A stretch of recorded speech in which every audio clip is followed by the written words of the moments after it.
আসসালামু আলাইকুম সুপ্রিয় দর্শক বন্ধুরা, গত বছরের মতো এই বছরেও একাদশ শ্রেণীতে অনলাইনে ভর্তি আবেদন কার্যক্রম শুরু হয়েছে। গত বছরে আবেদনের সিস্টেমটি ছিল একরকম। এই 2024 সালে এসে এই একাদশ শ্রেণীতে অনলাইনে ভর্তি আবেদন কার্যক্রমের সিস্টেমটি একটু পরিবর্তন হয়েছে। এখন এই সালে একটু নতুন নিয়মে একাদশ শ্রেণীতে অনলাইনে ভর্তি আবেদন করতে হয়। তো দর্শক বন্ধুরা, এই নতুন নিয়মে কিভাবে অনলাইনে একাদশ শ্রেণীতে ভর্তি আবেদন কার্যক্রম করতে হবে, কিভাবে অনলাইনে একটি আবেদন সাবমিট করতে হবে, সেই বিষয় নিয়ে আজকে আপনাদের সামনে ভিডিও টিউটোরিয়াল নিয়ে হাজির হয়েছি। তো দর্শক বন্ধুরা, মনোযোগ সহকারে ভিডিওটি সম্পূর্ণ দেখবেন। আর যারা আমার এই চ্যানেলটি এখনও সাবস্ক্রাইব করেনি, দয়া করে চ্যানেলটি সাবস্ক্রাইব করে রাখবেন এবং সাথে থাকা বেল বাটনটি অ্যাক্টিভ করে রাখবেন। তো বেশি কথা বলবো না, আমরা সরাসরি মনিটরের স্ক্রিনে চলে যাব। তো দর্শক বন্ধুরা, চলুন শুরু করা যাক। সুপ্রিয় দর্শক, প্রথমে আমরা মজিলা ফায়ারফক্সটি চালু করে নিই। আপনারা আপনাদের যে কোনো একটি ব্রাউজার চালু করবেন। এরপরে অ্যাড্রেস বারে XI ক্লাস অ্যাডমিশন সিস্টেম এটি লিখি। আমি XI লেখার সাথে সাথে পুরো অ্যাড্রেসটি চলে আসলো।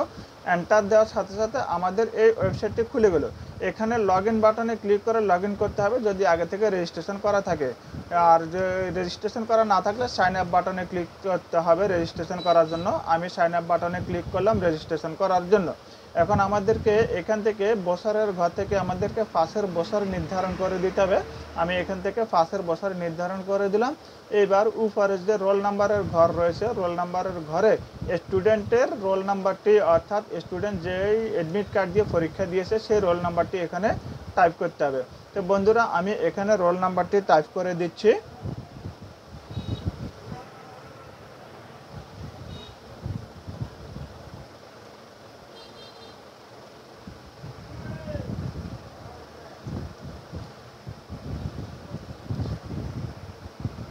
রোল নাম্বারটি টাইপ করার পর আমাদেরকে পাশের ড্রপ ডাউন থেকে আমাদেরকে বোর্ড সিলেকশন করতে হবে। এখান থেকে আমি একটি বোর্ড সিলেকশন করে দিচ্ছি। আপনারা আপনাদের বোর্ড নির্বাচন করে দেবেন। এবার আমাদেরকে রেজিস্ট্রেশন বক্সে ক্লিক করে আমাদেরকে এখানে রেজিস্ট্রেশন নাম্বার টাইপ করতে হবে। আমি স্টুডেন্টের রেজিস্ট্রেশন নাম্বারটি টাইপ করে দিচ্ছি।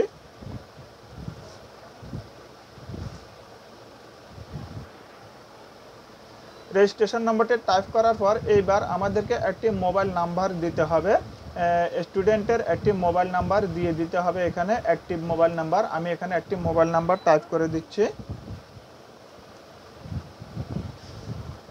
মনে রাখবেন, এই মোবাইল নাম্বারে কিন্তু একটি মেসেজ যাবে, এই জন্য মোবাইল নাম্বারটি অ্যাক্টিভ থাকতে হবে। এবার কনফার্ম বাটনে ক্লিক করে আমরা সেম মোবাইল নাম্বারটি আবার পুনরায় টাইপ করে দিব। টাইপ করার পর এবার এখানে যে লেখাটি আছে, লেখাটি পড়ে এখানে টিকমার্ক অপশনে টিকমার্ক দিয়ে সাইন আপ বাটনে ক্লিক করতে হবে। সাইন আপ বাটনে ক্লিক করার সাথে সাথে আমাদের সাইন আপ হয়ে যাবে। এবার লগ ইন করার জন্য এখানে অপশন আসবে এবং ওই মোবাইল নাম্বারে একটি মেসেজ যাবে। ওই মেসেজ থেকে আমাদেরকে আইডি নাম্বারটি টাইপ করতে হবে, অর্থাৎ স্টুডেন্টের রেজিস্ট্রেশন নাম্বারটি হচ্ছে আইডি নাম্বার। এই আইডি নাম্বারটি এখানে টাইপ করে দিতে হবে এবং পাসওয়ার্ডের ঘরে আমাদেরকে পাসওয়ার্ড টাইপ করে দিতে হবে। আমি এখানে স্টুডেন্টের লগ ইন করার জন্য আইডি নাম্বারটি এখানে টাইপ করে দিচ্ছি। এবার পাসওয়ার্ডের ঘরে ক্লিক করে আমি এখানে একটি পাসওয়ার্ড, ওই পাসওয়ার্ডটি যে মেসেজে যে পাসওয়ার্ডটি দিয়েছে এই পাসওয়ার্ডটি টাইপ করে দেব। পাসওয়ার্ডটি টাইপ করে আমাদেরকে লগ ইন বাটনে ক্লিক করতে হবে, তাহলে আমাদের এই অ্যাকাউন্টটি লগ ইন হয়ে যাবে। অর্থাৎ এই স্টুডেন্টের অ্যাকাউন্ট তৈরি হয়ে লগ ইন হয়ে গেল এবং ওই স্টুডেন্টের এখানে সমস্ত তথ্য এখানে দেখা যাচ্ছে। এবার আমাদেরকে পাশের ড্রপডাউন থেকে আবেদন অপশনে ক্লিক করতে হবে। আবেদন অপশনে ক্লিক করে আবেদনের এখানে যে পেমেন্ট করুন যে অপশনটি রয়েছে, পেমেন্ট করুন এই অপশনটিতে ক্লিক করে আমাদেরকে প্রথমে একটি নির্দিষ্ট পরিমাণ ফি আমাদেরকে পেমেন্ট করতে হবে, না হয় আবেদন করা যাবে না। তা আমি এখানে পেমেন্ট অপশনে ক্লিক করে দিলাম। পেমেন্ট অপশনে ক্লিক করে দেওয়ার সাথে সাথে আমাদের এখানে এই ধরনের একটি গেটওয়ে আসবে।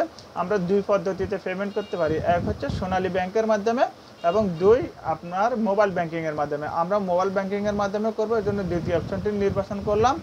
এবার আমাদেরকে এখান থেকে আমাদেরকে মোবাইল ব্যাংকিং অপশনটি নির্বাচন করতে হবে। এবার আমি যেহেতু বিকাশের মাধ্যমে দেব, আমি বিকাশ নির্বাচন করব, আপনারা অন্য মাধ্যমে দিতে পারেন। নিচের বাটনটিতে ক্লিক করলাম। নিচের বাটনটিতে ক্লিক করার পর আমাদের এই গেটে চলে আসবে। এখানে আমরা একটি বিকাশের নাম্বার দেব। আমি এখানে আমার বিকাশ নাম্বারটি দিয়ে দিচ্ছি। বিকাশ নাম্বারটি টাইপ করার পর আমাদেরকে কনফার্ম বাটনে ক্লিক করতে হবে, তাহলে আমার ওই বিকাশের মোবাইল নাম্বারে একটি ওটিপি কোড যাবে। এবার আমাদেরকে এই ওটিপি কোড নাম্বারটি এখানে টাইপ করে দিতে হবে। বন্ধুরা, আমি ওটিপি কোড নাম্বারটি টাইপ করলাম। এবার কনফার্ম বাটনে ক্লিক করব। কনফার্ম বাটনে ক্লিক করার পর আমাদেরকে বিকাশের পিন নাম্বারটি টাইপ করতে হবে। আমি আমার বিকাশের পিন নাম্বারটি এখানে টাইপ করে দেব। টাইপ করে দিয়ে আমাদেরকে আবার কনফার্ম বাটনে ক্লিক করতে হবে।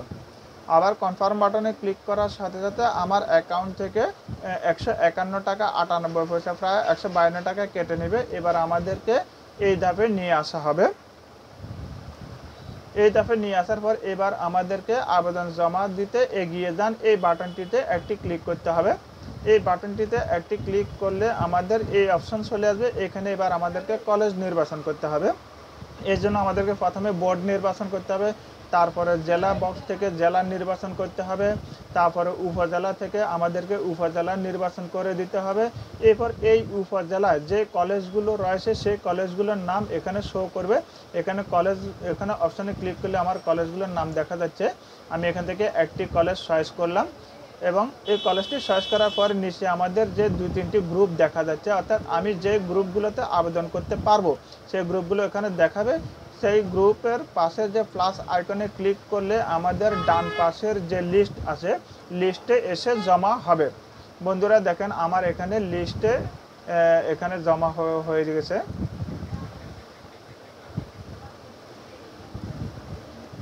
আমি এখান থেকে যে গ্রুপে আবেদন করতে ইচ্ছুক আমি সেই গ্রুপ নির্বাচন করব। সেই গ্রুপ নির্বাচন করলে এখানে গ্রুপগুলো এখানে এসে জমা হয়ে যাবে। বন্ধুরা, এইভাবে করে আপনারা 5টি কলেজ নির্বাচন করতে পারবেন এবং 5টি গ্রুপ নির্বাচন করে দিতে পারবেন। সর্বোচ্চ 10টি কলেজ এবং 10টি গ্রুপ নির্বাচন করে আপনারা আবেদন করে নিতে পারবেন। ঠিক একই পদ্ধতিতে আপনারা এভাবে 5টি কলেজ এবং 5টি গ্রুপ নির্বাচন করে দিতে পারেন। চাইলে একই কলেজের একাধিক গ্রুপে আপনারা আবেদন করতে পারবেন বন্ধুরা। তো বন্ধুরা, এইভাবে করে আপনারা 5টি কলেজ নির্বাচন করে দিবেন। আমি সময় স্বল্পতার কারণে এটি স্কিপ করে দিচ্ছি। দেখেন পাশে আমি অনেকগুলো কলেজ এবং গ্রুপ নির্বাচন করেছি। এইবার আমাদেরকে আবেদন সাবমিট করুন বাটনে ক্লিক করতে হবে, এগিয়ে যান বাটনে ক্লিক করতে হবে, এইবার ঠিক আছে বাটনে ক্লিক করতে হবে। এরপর আমাদের আবেদন সম্পন্ন হয়ে গেছে।